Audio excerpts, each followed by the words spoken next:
오늘 새벽에도 주님의 은혜와 평강이 여러분에게 함께 하시기를 기도합니다. 이 새벽에 우리에게 주시는 하나님의 말씀은 느헤미야서 12장 12절부터 21절 말씀입니다. 거룩하신 하나님의 말씀입니다.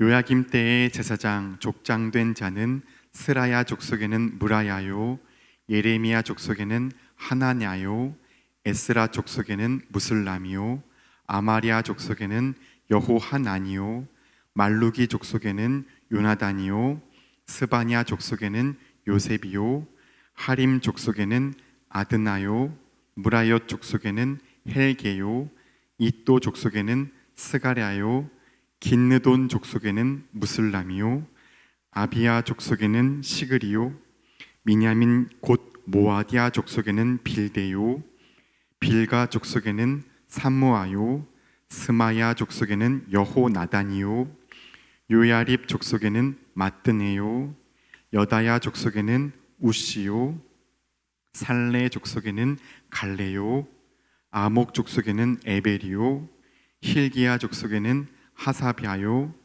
여다야 족속에는 느다넬이었느니라. 아멘. 오늘 본문에는 제사장들의 이름들이 나옵니다. 저는 본문을 묵상하면서 제사장이란 어떤 사람일까 고민했습니다.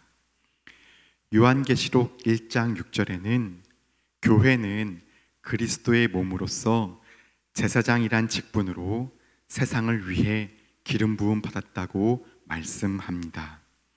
그러니까 교회는 이 땅의 그리스도의 몸이며 제사장이라는 것입니다. 베드로도 신자들에게 왕 같은 제사장이라고 대언하였고 종교개혁 때도 그렇게 증거되었습니다. 그렇다면 제사장이란 어떤 존재일까요? 먼저 제사장은 자기를 위해 사는 자가 아닙니다. 제사장은 죄인의 죄와 기도를 하나님께로 가져가 올려드리고 하나님의 말씀은 형제에게로 가져가 전달하는 중보자였습니다. 그러니까 사적 존재가 아니라 공적 존재, 즉 남을 위한 존재입니다. 우리의 영원한 제사장 예수님을 보면 더 확실합니다. 주님은 자기를 위해 살지 않고 딱 반대로 자기의 것을 남에게 내어주다가 끝내 하나 남은 목숨마저 내어주신 전적으로 타자를 위한 존재였습니다. 제사장의 본을 보이신 예수께서 세상 모든 자매 형제들의 죄와 슬픔을 짊어지고 책임지고 십자가로 나아가 자기 피로 그 값을 담당하셨습니다. 제사장이란 형제를 책임지는 존재입니다. 형제를 위하며 형제의 짐을 짊어지는 존재가 왕 같은 제사장 아니겠습니까? 오늘 세상이 왜 이렇게 되었습니까? 세상의 소금인 한국교회는 왜 이렇게 되었습니까? 그렇습니다. 바로 나 때문입니다. 이게 누구누구 때문이다. 아닙니다. 내 책임입니다. 시몬 베유라고 하는 프랑스 스승이 있습니다. 독일이 프랑스를 점령했습니다. 점령당한 국가에 베유가 있습니다. 그때 베유가 말했습니다. 난 연대 책임을 지고 이제부터 밥 안 먹는다. 굶어 죽었습니다. 당시 역사의 책임이 바로 자기에게 있다는 것입니다. 독일인들이 들어와서 우리를 점령했는데 저 사람들이 나쁘다고 말해야 상식 아니겠습니까? 그런데 이 책임은 바로 나에게 있다.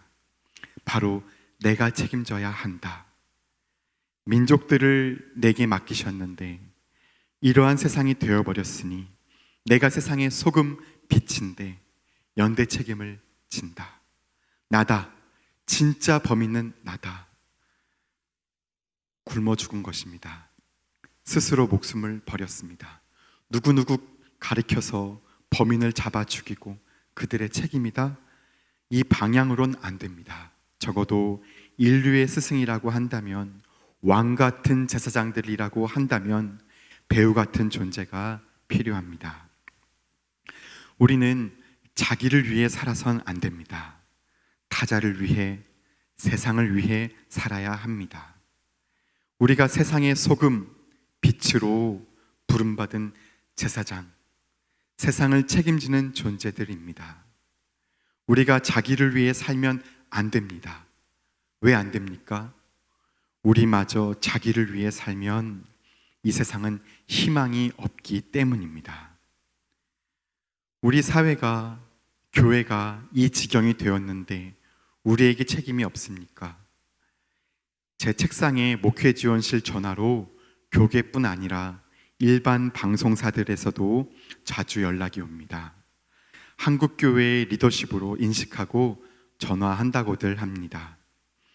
여튼 책임 있는 교회 아니겠습니까? 코로나로 인해 지역에는 경제적으로 어려운 교회들이 많이 있습니다.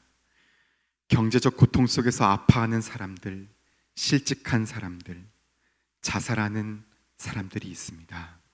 나아가 세계 도처에는 1700만 명의 기아 속에 있는 아가들, 세계에는 구조적으로 제3세계의 재화를 가져가는 가진 자들의 구조 아래 세계 절반이 굶주리고 있습니다.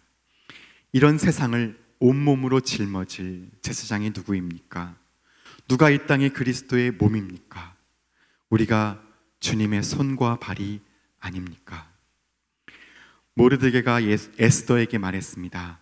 당신이 거기 있는 것, 이때를 위함이 아닙니까? 위기에 있는 하나님의 사람들, 그들을 위해서 당신이 행동하십시오. 에스더는 내가 할 수 있는 일이 도대체 뭐가 있습니까? 왕이 나를 부르지도 않습니다. 왕에게 나아갔다가는, 내가 행동했다가는 죽습니다. 할 일 없습니다. 그러니까 모르드게가 이렇게 말한 것 아니겠습니까? 너는 홀로 잘 살 거라고 생각하지 마라. 넌 할 일이 있다. 만일 너가 행동하지 않는다면 하나님은 하나님의 방법으로 저 사람들을 구하실 것이나 그 심판날에 너에게는 화가 있을 것이다. 이렇게 들립니다. 이 말을 우리에게 적용한다는 것이 무리라고 생각되십니까? 우리도 난 할 일이 없습니다. 할 수도 없고요. 이게 상식이고 이 시대를 살아가는 법입니다. 그렇게 말할 수 있습니다. 그러나 에스더는 죽으면 죽으리라 말했습니다. 금식하고 간구했습니다. 예수님도 결정적인 순간에 제자들에게 선포하셨습니다. 나와 복음을 위해 죽고자 하는 자는 살겠고 살고자 하는 자는 죽으리라. 사람이 온 천하를 얻고도 자기 목숨을 잃으면 뭐가 유익하리요. 한 알의 밀이 죽지 않으면 그냥 그대로 살겠지만 죽으면 많은 열매를 맺습니다. 주여, 우리가 주의 이름으로 선지자 역할을 했고 큰 역사를 이뤘습니다 말한다 해도 말씀대로 행동하지 않는 자들아 물러가라, 주님께서 말씀하실 수 없겠습니까? 우린 구원의 확신이 가득 차서 두려움이 없지만 바울은 내가 복음을 전한 후에 도리어 버림받을까 봐 두렵고 떨림으로 오늘도 나의 구원을 이루어 간다. 그렇게 두렵고 떨어야 하지 않겠습니까? 정말 우리의 비전, 말씀으로 사람들의 삶과 세계를 변화시키겠다는 비전을 가지셨습니까? 정말 세상이, 모든 민족이 나에게 맡겨졌다는 그 놀라운 주님의 말씀을 믿으십니까? 그러면 연대 책임을 느끼셔야죠. 기도하겠습니다.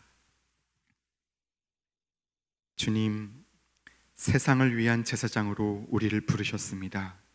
주님의 손과 발로서 자매 형제를 사랑하며 책임지는 제사장이게 하옵소서. 예수님 이름으로 기도드립니다.